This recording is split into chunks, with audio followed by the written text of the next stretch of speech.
આરોપીઓ અને એના દેવાયત અને એના સાગરીતોની તપાસમાં હાલ પોલીસની અલગ અલગ ટીમો કાર્યરત છે. પોલીસે જે દેવાયતના નિવાસ સ્થાનો છે એમના જે સુરેન્દ્રનગરના દુધઈ ખાતે પણ તપાસ કરી છે, ત્યાંથી પણ કોઈ મળી નથી આવી. તેમજ એમનું જે અમદાવાદ સરખેજમાં શાંતિપુરમ એમનું ઘર છે, ત્યાં પણ પોલીસે તપાસ ઝડપી કરી છે. એમના પત્ની હાલ મળી આવ્યા ત્યાં, તો દેવાયતભાઈની કોઈ હાલમાં વિગતો મળી આવી નથી. હાલમાં પોલીસ ટેકનિકલ સર્વેલન્સ તેમજ એમના જે મિત્ર વર્તુળ છે એમાંથી બાતમી મેળવી અને હાલ આરોપીઓની તપાસ કરી રહી છે. ગાડી માલિકોને નોટિસો આપી છે.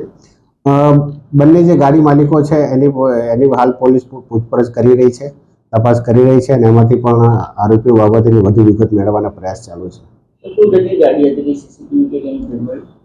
હાલમાં પોલીસે સીસીટીવી પણ કબજે કર્યા છે અને એમાં ગુનામાં 2 ગાડીઓ વપરાયેલ હોવાનું હાલમાં ધ્યાનમાં છે.